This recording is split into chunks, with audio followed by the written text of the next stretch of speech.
Sa i përket kushteve, do më thënë të pranimit të duas, dietarët i kanë përmendur disa kushte.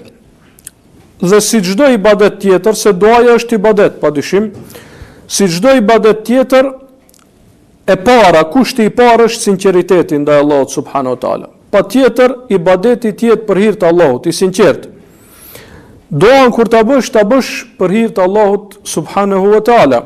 Andaj është e pëlqyer që njeriu kur bën shumë dua të jetë në vetmi, të jetë namaz natë, nafile, do të thonë kur është vetëm ai me Allahun subhanahu wa taala.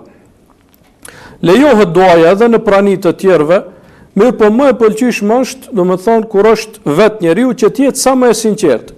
Sepse nëse nuk është sinqert, për shembull, krejt janë të bëjë dua, hajtë edhe unë të bëj dua. Mirë po se ka sinqerisht.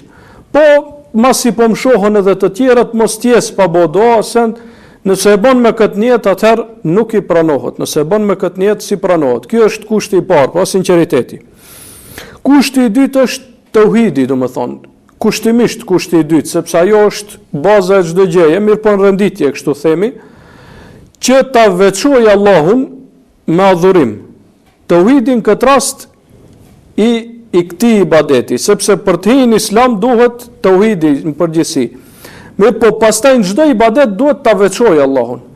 Jo e lut Allahun, pastaj shkon e lut edhe vorrin, siç ndodh për shembull tek disa sekte të devijuara, siç janë shijat apo disa sekte tjera, të cilat shkojnë te vorzit e evlijave që thojnë ato.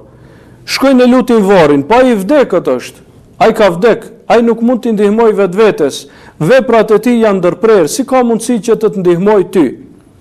Nëse dikush i lutet edhe varrit, edhe Allahut, apo themi që ta marrim një shembull për pjesëtarëve të feve tjera, e lutin edhe Zotin, edhe Isën, edhe Merjemen, edhe Babadimrin, kjo është shirk.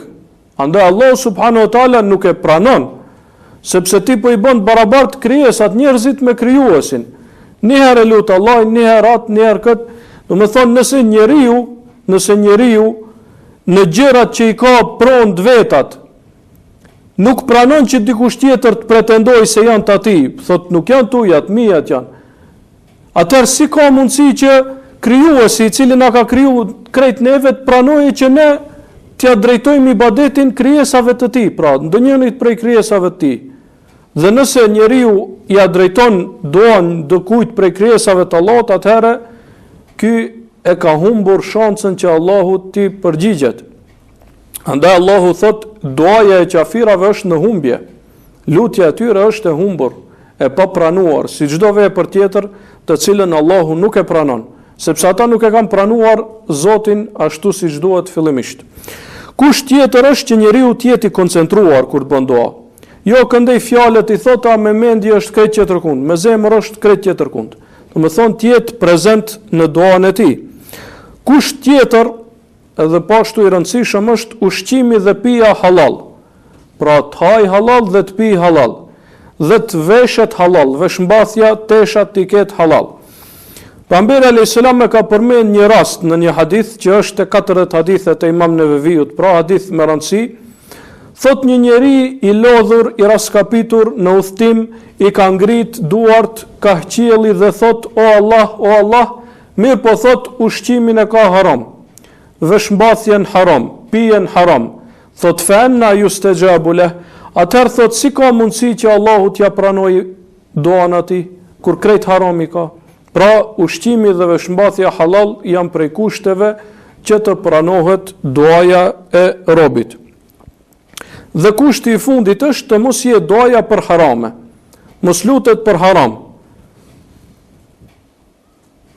Për shembull, dikush don të çelë fabrikë të alkoolit dhe thot o Zot më ndihmo ta çeli këtë fabrikë. Nuk është kjo lutje, domethënë duhet të jetë diçka halal. E kështu me radhë, domethënë, dikush tjetër don të bëjë ndonjë mëkat, o Zot më ndihmo ta bëj, nuk shkon. Domethënë duhet të jetë lutje për gjëra halal, jo për gjëra haram.